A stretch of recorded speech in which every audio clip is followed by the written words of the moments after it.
Hey guys, welcome back to win PTE channel. So आज की हमारी वीडियो है रीडिंग एंड राइटिंग के फिल इन द ब्लैंक्स के। ये बहुत इंपॉर्टेंट टास्क है। इसके भी बहुत अच्छे खासे नंबर्स आपके ऐड ऑन होते हैं। तो इसके ओवरव्यू में आपको जो क्वेश्चंस मिलेंगे वो 5 to 6 होंगे। जो पैराग्राफ होगा 200 वर्ड्स का होगा, अप्रॉक्सीमेटली 200 वर्ड्स का। टाइम जितना जल्दी आप इस टास्क को कंप्लीट कर सकते हो टिप्स एंड ट्रिक्स यूज़ करके उतना बेटर है, क्योंकि इसका जो टाइम है वो आगे ऐड ऑन नहीं होगा। जितना ज़्यादा देर लगाओगे आपको उतना कम टाइम इसके आगे आने वाले टास्क में आपको मिलेगा। So be accurate and be quick. जो आपकी स्किल्स एक्सेस्ड होंगी इसमें वो होंगी रीडिंग एंड राइटिंग में। इसके टोटल मार्क्स है 22 each. That means 22 goes for reading and other 22 for writing. So approximately आपके 44 मार्क्स का ये टास्क है। सो इम्पॉर्टेंट टास्क है, अच्छे से समझिएगा और इसको परफॉर्म कीजिएगा। जो फिलअप्स हैं वो ड्रॉप डाउन ऑप्शंस में आएंगे। आपको ऑप्शंस मिले होंगे हर ब्लैंक्स में और उसमें से आपको राइट आंसर को क्लिक करना है। सो अब आगे चलते हैं जो हमें नहीं करना है। प्लीज़ इस टास्क में आप 2 मिनट से ज़्यादा मत लगाइएगा। जैसे मैंने आपको पहले बताया है, जितना ज़्यादा टाइम लगाओगे उतना आगे आने वाले टास्क में आपको कम टाइम मिलेगा। जल्दबाजी नहीं करनी। जैसे कई बार होता है ना कि यार मैंने तो बस ना अब जल्दी जल्दी ये टास्क अच्छे से कंप्लीट करना है, ध्यान से आंसर्स क्लिक करने हैं सो दैट कि मेरे को आगे आने वाले टास्क में प्रॉपर टाइम मिले। उस चक्कर में हम क्या करते हैं, गलत फिलअप को क्लिक कर लेते हैं। सो इट्स बेटर, अगर आप टाइम एक्यूरेटली 2 मिनट्स भी दे रहे हो तो आप जो ऑप्शन है सही क्लिक कीजिए। मेक श्योर कीजिए कि जो ब्लैंक में आपने आंसर फिल किया है वो सही है। जैसे आप फाइव ब्लैंक्स होंगे, जब आपने क्लिक कर लिया उनको एक बार क्रॉस चेक कर लो कि जो आपने आंसर क्लिक किया है वो उस ब्लैंक में सही है। कहीं गलती से आपने रॉन्ग ब्लैंक तो आंसर तो नहीं क्लिक कर लिया। Okay. And third most thing कि अगर सारे आपके 5 ब्लैंक्स है, 4 ब्लैंक हो गए, एक ब्लैंक पे आप अड़ गए हो, उस पर अड़े मत रहो। नहीं आ रहा, इट्स ओके, कोई बात नहीं, कोई तुक्का लगा दो, ठीक है। ट्राई करो कि आप बस पिक करके आंसर उस पर क्लिक कर दो। जितना ज़्यादा टाइम लगाओगे देखो उसमें आपका ही प्रॉब्लम क्रिएट होगा। आपको मार्क्स की तरफ ध्यान चलो देना ज़रूरी है, बट एक ही ब्लैंक पे अगर स्टक रहोगे तो वो आपके आगे आने वाले टास्क में मार्क्स को बहुत ज़्यादा अफेक्ट कर सकता है, क्योंकि टाइम कम मिलेगा, हड़बड़ी में आंसर्स करोगे, क्लिक वो रॉन्ग ही होंगे ऑलमोस्ट, ठीक है। सो अगर एक्स्ट्रा हो गए हो, कोई भी तुक्के से आंसर क्लिक कर दो। एक ब्लैंक से कुछ नहीं होने वाला, ठीक है। एटलीस्ट बाकी तो टास्क आगे अच्छे होंगे, बट ट्राई कीजिए प्रैक्टिस करने की कि आप 2 मिनट के अंदर उस पूरे टास्क को अच्छे से परफॉर्म कर सको, क्योंकि प्रैक्टिस इज़ मस्ट। प्रैक्टिस करोगे आपके सारे ब्लैंक्स ज़रूर ठीक होंगे, ठीक है।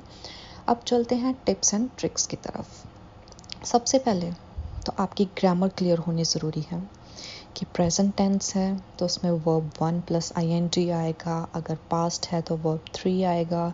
एडजेक्टिव में अगर ब्लैंक से पहले एडजेक्टिव है तो आगे आप नाउन को सर्च कीजिए आंसर में, ठीक है। अगर वर्ब है तो एडवर्ब को चेक कीजिए। अगर आपके ब्लैंक के आगे टू लगा है तो आपका आंसर वर्ब 1 में होना चाहिए। फॉर और वाइल लगा है तो फर्स्ट फॉर्म प्लस ing, ठीक है। ये बेसिक्स हैं वो आपके क्लियर होने चाहिए। आप ऐसा कीजिए, यूट्यूब पे आपको बहुत सारी बेसिक ग्रामर की वीडियो मिल जाएंगी, जो आपको ठीक लगे एक बार उसको गो थ्रू कर लीजिएगा। जिनकी ऑलरेडी ग्रामर अच्छी है उनको ये इतना भी ध्यान देने की ज़रूरत नहीं है, बट थोड़ा बहुत इसका ध्यान रखिएगा।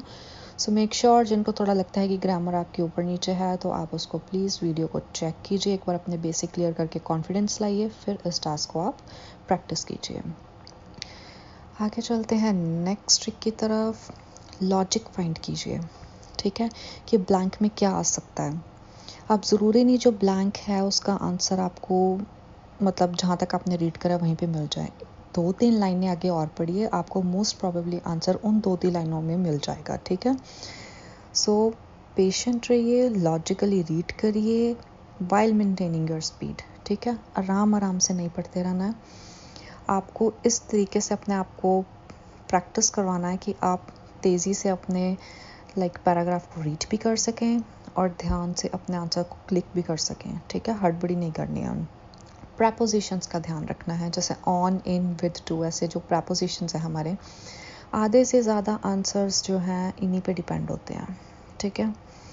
सो मेक श्योर आप प्रपोजिशंस को ध्यान में रखिएगा, और जहाँ पर भी सेंटेंस फैक्ट या फैक्ट्स रिप्रेजेंट करते हैं वहाँ पे हमेशा वर्ब वन आएगा, ठीक है। For example like one research showing that hardwoods dash more above ground carbon than any forest on earth. तो ये जो स्टोर है वो वर्ब वन है, उसके अंदर जो आपको ब्लैंक्स 4 गिवन होंगे उसमें से आपको फर्स्ट फॉर्म को ढूंढ के लिख देना है। सो ये बस आपको इतना ध्यान रखना है कि जहाँ फैक्ट आ गया वहाँ पे फर्स्ट फॉर्म आएगी, ठीक है। सो ये प्लीज़ जो टिप्स एंड ट्रिक्स हैं इनको पहले लिख लीजिए, ठीक है। एक बार लिख के पेज पे रखिए, जब आप प्रैक्टिस करोगे इस पेज को अपने पास रखिए और इन लॉजिक्स को देख के फिर अपने आंसर को सॉल्व कीजिए। एक पॉइंट ऐसा आएगा कि आपको पेज रखने की भी ज़रूरत नहीं पड़ेगी, आपको सब आता होगा, just you have to maintain your speed and click the right answer. Okay, so move on to the next trick. Okay, try to opt elimination strategy if you are not sure about answer. जैसे मैंने बोला ना, एक blank पे मत अड़े रहना।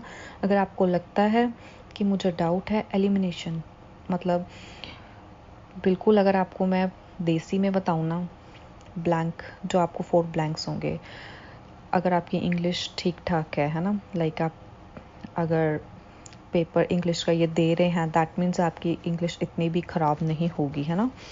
सो अगर आपको लगता है बहुत ही, कभी लगता है ना कि ब्लैंक यार ये तो आ ही नहीं रहा, तो आपने क्या करना है, जो 4 आपको ऑप्शंस गिवन होंगे उसको लगा लगा के सेंटेंस रीड करो जहाँ पे ब्लैंक है, ठीक है।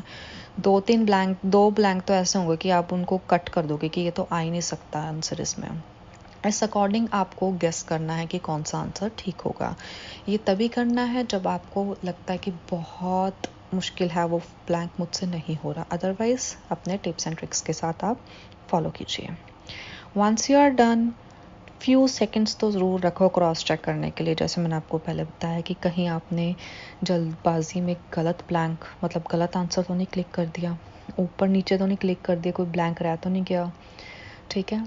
तो ये आपको करना ही करना है। कुछ सेकंड्स, कम से कम 10 सेकंड तो निकालो एक बार क्रॉस चेक करने के लिए भी, ठीक है सारे फिल हैं, ओके। कॉलोकेशंस बहुत ज़रूरी हैं, ठीक है। कॉलोकेशंस का मतलब होता है करेक्ट वर्ड पेयर, ठीक है।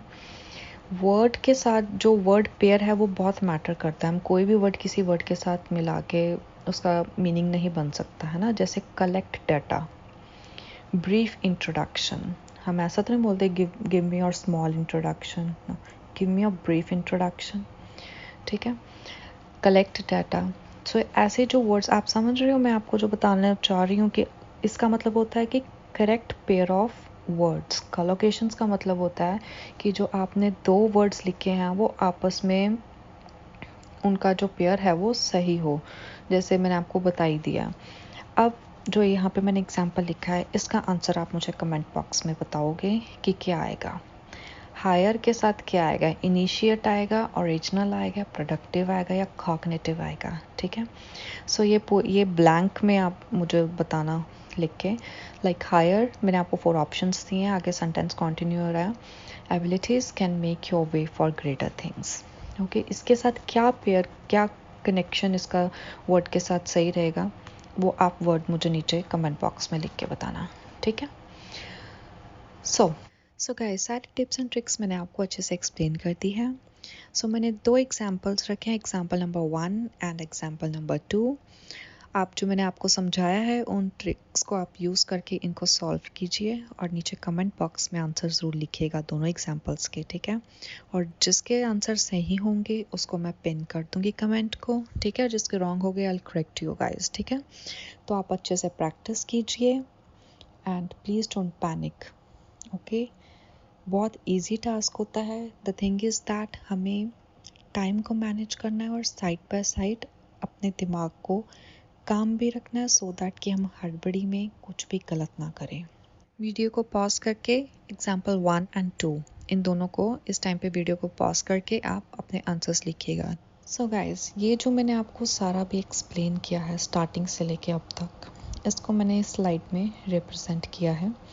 सो जो आपका आंसर होगा है ना, मीनिंग सही हो वर्ड का, ग्रामेटिकली ग्रामर उसकी सही हो, कॉलोकेशन मतलब जो ब्लैंक से पहले वर्ड है वो वर्ड पेयर सही बने, वो आपका कंटेक्स्ट बनाएगी। दैट मीन्स एक meaningful sentence, correct meaningful sentence बनेगा। सो इसको एक ही लाइन में मैं जो सारा है आपको एक्सप्लेन कर देती हूँ। इसका एक ही मतलब बनेगा, like choose right word at right place to say right thing. समझ रहे हो आप? सेंटेंस मीनिंगफुल होना चाहिए, ग्रामेटिकली करेक्ट होना चाहिए, कॉलोकेशन भी सही हो उसकी। ये है फिल इन द ब्लैंक्स की सबसे बड़ी टिप एंड ट्रिक। ठीक है, इसका यही मेन मीनिंग है, choose right word at right place to say right thing. So that's it guys. I hope आपको वीडियो अच्छी लगी हो, सब समझ आया हो। अगर आपको वीडियो अच्छी लगी है तो प्लीज़ इसे लाइक कीजिएगा, शेयर कीजिएगा, चैनल को सब्सक्राइब कीजिएगा एंड कमेंट बॉक्स में ज़रूर बताइएगा आपको वीडियो कैसी लगी। एंड यस, मुझे आंसर्स लिख के दीजिएगा, एक वो कॉलोकेशन वाले ब्लैंक का, एग्जाम्पल नंबर 1 एंड 2, इनके आंसर्स मुझे आप ज़रूर बताइएगा। Stay tuned guys.